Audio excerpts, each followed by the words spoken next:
नहीं तो आप ये कह रहे हैं नीलेश जी कि उन जो सुब्रत रॉय को जो जेल भेजा गया, वो कानूनी रूप से ऐसा संगीन जुर्म हो गया है जिसकी एवज में आज के दिन भी अगर जस्टिस खेहर और राधाकृष्णन के ऊपर केस चला तो उनको जेल भी जाना पड़ सकता है।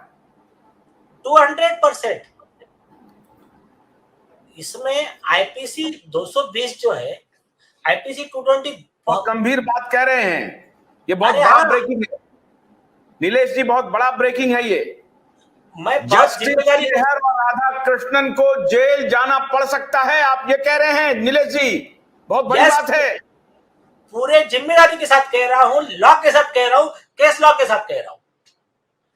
आईपीसी 220 जिस जज को ज्यूरिडिक्शन नहीं है, जिसको ज्यूरिडिक्शन ही नहीं है, अधिकार ही नहीं है, उस ज्यूरिडिक्शन के बाहर जाके किसी भी व्यक्ति को अधिकार के बाहर जाके अनलॉफुली डिटेन कर दिया, ये ऑफेंस होता है आईपीसी 220 का।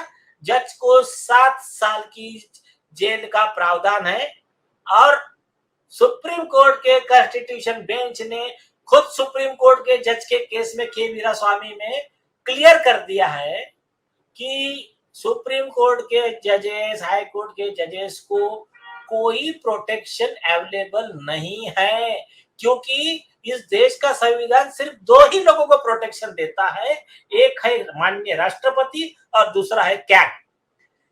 अगर जजेस के खिलाफ कार्रवाई करना है, वो सिटिंग जज है, तो राष्ट्रपति के through chief justice of India से कंसल्टेशन करके कार्रवाई करना है।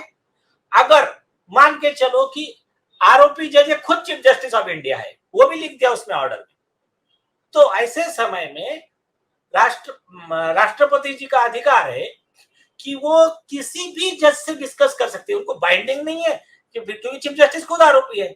अगर उनको लगा कि 25 नंबर का जज है, उससे डिस्कस करना है, वो उनसे भी डिस्कस कर सकते हैं। डिस्कस करके वो ऑर्डर करेंगे, सीबीआई को परमिशन देंगे, अरेस्ट वारंट जो भी है उसका परमिशन दे सकते हैं, अरेस्ट करने से लेके बाकी सब।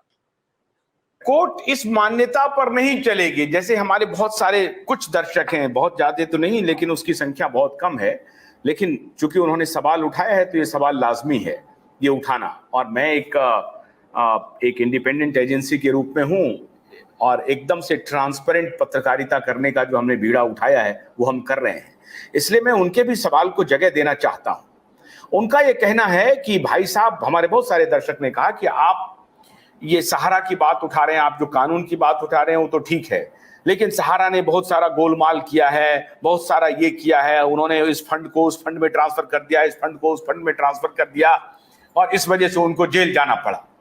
अब ये जो वातावरण बना या ये जो इकोसिस्टम जिसको आप कहते हैं, ये इकोसिस्टम जो बना, ये क्यों बना, काहे बना, और क्या इस इकोसिस्टम को आधार बना करके जस्टिस कुछ भी निर्णय ले लेगा और कानून को बाजू में रख देगा?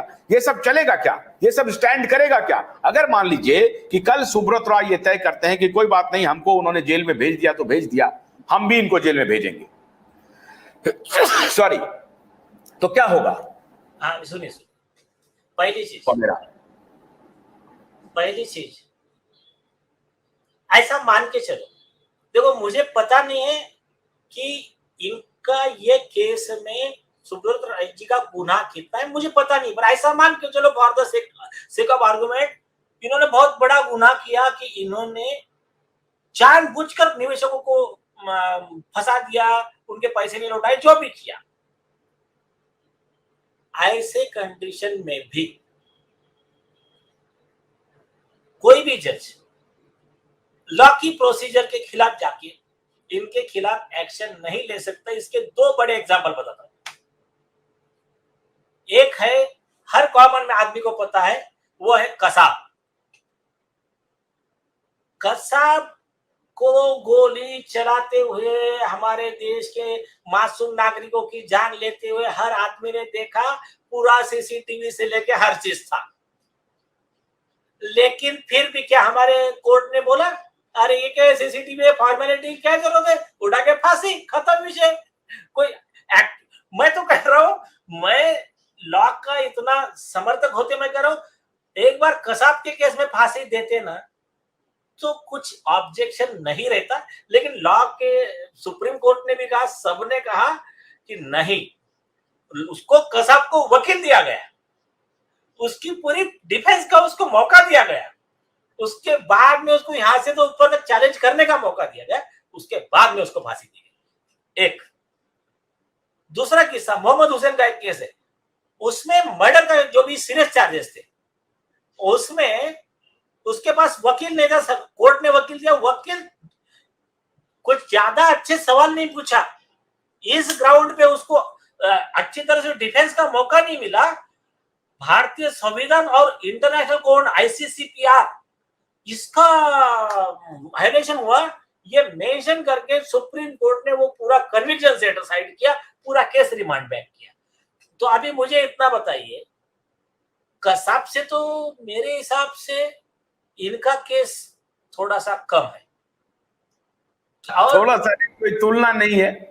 हाँ, उनके केस में और इनके केस में तो कोई तुलना नहीं है। तुलना, ये देश के नागरिक है भाई, हमारे देश के नागरिक है, इनका केस नॉन फॉलोइंग ऑर्डर का है, उसके तो मर्डर तक के ऑफेंस थे। तो यार तुम, मेरा कहना है इनका अगर ऑफेंस प्रूव होता है तो इनके लिए जो भी सजा है आप दीजिए, किसी को कोई ऑब्जेक्शन नहीं रहेगा।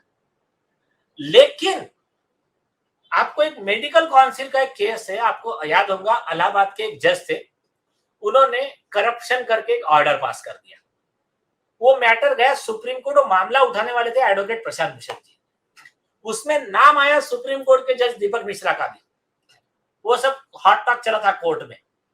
तो उस केस में सुप्रीम कोर्ट ने बहुत सुंदर जजमेंट लिखा, मेडिकल काउंसिल का जजमेंट है, तो उसमें 4 लाइन बहुत काम किए, ये सारे जज के लिए और सारे नागरिकों के लिए काम किए। Judges cannot think in terms what pleases the prince has the force of law. जज ऐसा सोच नहीं सकते हैं कि बस मैं राजा हूं, मेरे भन को भाया वही लॉ। नहीं, आपको 4 कॉर्नर्स ऑफ लॉ के बीच में ही काम करना है। सुंदर 4 कॉर्नर्स क्या है? 4 कॉर्नर्स ऑफ लॉ मतलब एक्ट की जो प्रोसीजर तय करके दी है, हर केस की हर इसकी प्रोसीजर तय है। कंटेम्प्ट ऑफ कोर्ट ऐसा चलाना है, मर्डर ट्रायल ऐसा चलाना है, मेंटेनेंस का केस ऐसा चलाना है, डिवोर्स का केस ऐसा चलाना है। ये हर केस की एक प्रोसीजर तय कर दी गई है, और वो तय करने का अधिकार किसको है?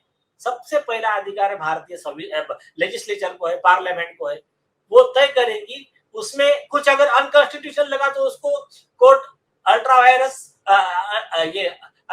करके, और क्या बोलते उसको, नल एंड वाइड डिक्लेयर कर देगा कि अनकॉन्स्टिट्यूशनल, जैसा आईटी एक्ट में किया था। लेकिन अगर उसको अनकॉन्स्टिट्यूशनल नहीं है तो जब तक वो सेट असाइड नहीं होता, उसके ही रूल से काम करना है। अब कंटेम्प्ट ऑफ कोर्ट पे आते हैं। कंटेम्प्ट ऑफ कोर्ट एक्ट को जब से बना है तब से कई बार कॉन्स्टिट्यूशन बेंच, अरुंधति रॉय का जो जजमेंट था उसमें भी क्लियर किया कोर्ट ने, ये कॉन्स्टिट्यूशनली वैलिड एक्ट है और इसके तहत ही हम काम करेंगे। उसको अपील किया 7 जज बेंच ने, और अपील करने वाले कौन थे आप हंसोगे? वो जजमेंट को अपील करने वाले 7 जज बेंच के हेड चीफ जस्टिस खेर साहब थे। उन्होंने कहा कि कंटेम्प्ट ऑफ कोर्ट की कोई भी केस रहेगी तो इसी लॉ के तहत चलना चाहिए, मतलब वो बेंच में कि, तो इसका जो जजमेंट है अरुंधति राय का और बृहदकांत मिश्रा का जो जस्टिस कृष्ण यारवाला, ये जजमेंट आज भी इस देश को लागू है।